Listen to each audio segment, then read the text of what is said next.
Do you want to tell us about the parenthood story that made you want to beat his ass?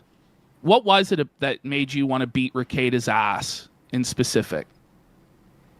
I told this story vaguely on the show, but we can get into it fully. Okay. If April had not been in my house one day, I may have been arrested first for physically beating someone within an inch of their life. We were at my house. Now, we have to go back to December or November to start this story, because the story happened around February, March. So the first time they came over, one of the first times they came over to our house, we're standing in the kitchen, and I'm already not comfortable with the cocaine thing. If I would have known when we started how into blow Nick Rekieta and everyone were, I wouldn't have done this, because I had no idea. But he takes the little bullet, the little container of cocaine out of his pocket, puts a little line down for himself on my kitchen counter, and just takes it up. And I look at him and I go, dude, what the fuck are you doing? He goes, what? I go, I got 3 fucking kids and an ex-wife who, if she found a speck of that shit in my home, my kids would be gone fucking tomorrow. Don't ever bring that shit into my house again. Okay, I understand. Yeah, I get it. No, I'm a lawyer. I get that. I'm a lawyer?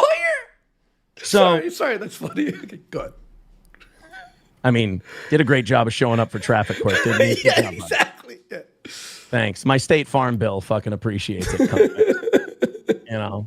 But, so then fast forward a couple months later. I'm walking around downstairs. My kids are there. No Rekieta kids are there. My children are there. Uh-oh.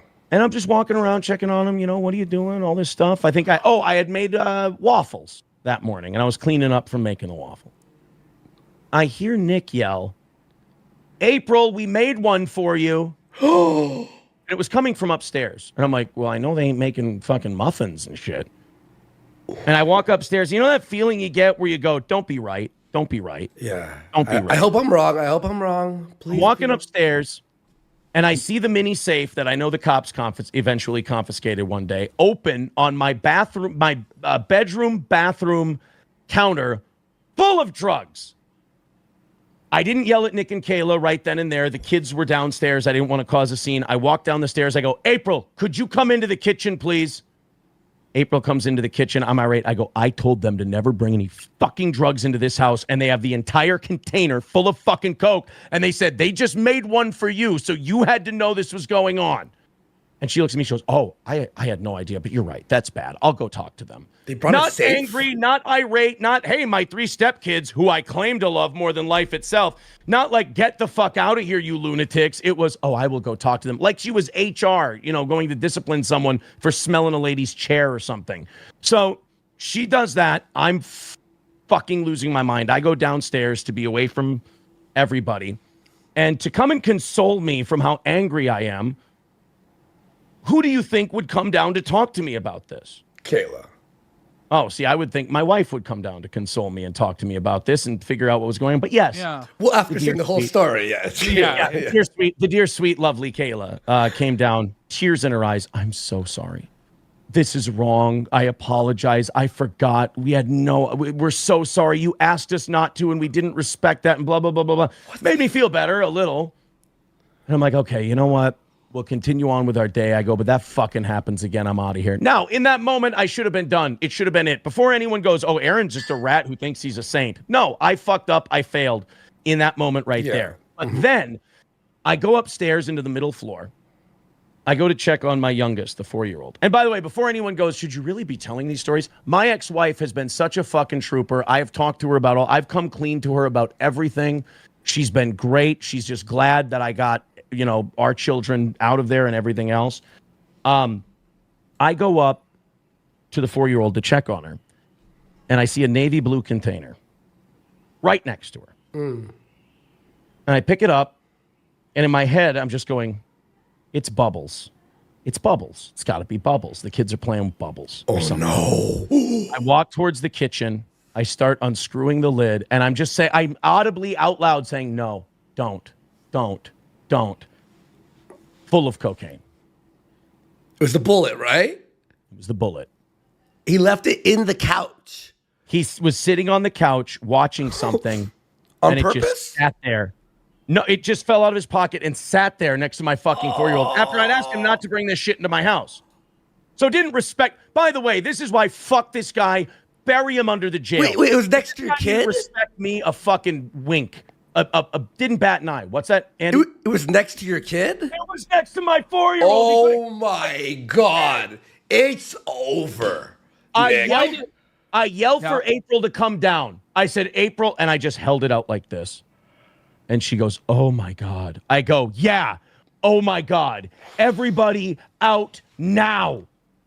And I give it to her. She runs it up.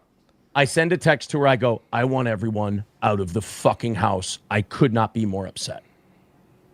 And yeah. So I go out to the garage. It's Minnesota. It's chilly. And I'm sitting there. I got a blanket on because I'm just thinking, like, how do I not go and kill Nick Rekieta? Like, how do I not fucking beat this guy within an inch of his life? I'm not going to make a scene in front of my kids. But the animalistic part of me was like, just pummel him. Just beat the fuck out of him. Yeah. Kayla comes out to the garage. Again, tears in her eyes. And I said, Kayla, this is it. Like, it's got to be that shit or me. Like, I'm out of here. She goes, no, you're right. It has to stop. It's done now. We have to cut it out. We have to be done. It's got to be over. This is too much. We could have killed one of the kids, blah, blah, blah, blah, blah. Yes, wonderful. Thank you. April goes upstairs to be with Nick, to make sure poor Nicky's okay because he feels so bad about almost killing a 4-year-old. Kayla and I sit there playing board games with the kids the rest of the afternoon until they have to leave. April never once comes down to say a word. I go up to say goodbye to April. Nick and Kayla have left for a little while. I go upstairs to tell April I'm taking the kids. She's sitting in the shower sobbing. Somehow, this has all become my fault because I was mean to her and I told her to leave the house. And how dare you do that? And Nick's really sorry, you know. And I went, you're going to fucking make excuses for him after all this shit. Took the kids back. The rest of that whole night is a blur because it was a disaster. It was filled with fights and screaming and yelling. I know Kayla threw a fucking drink, an iced tea from Popeyes in Nick's face. I know that Nick started hitting himself again like a fucking ape.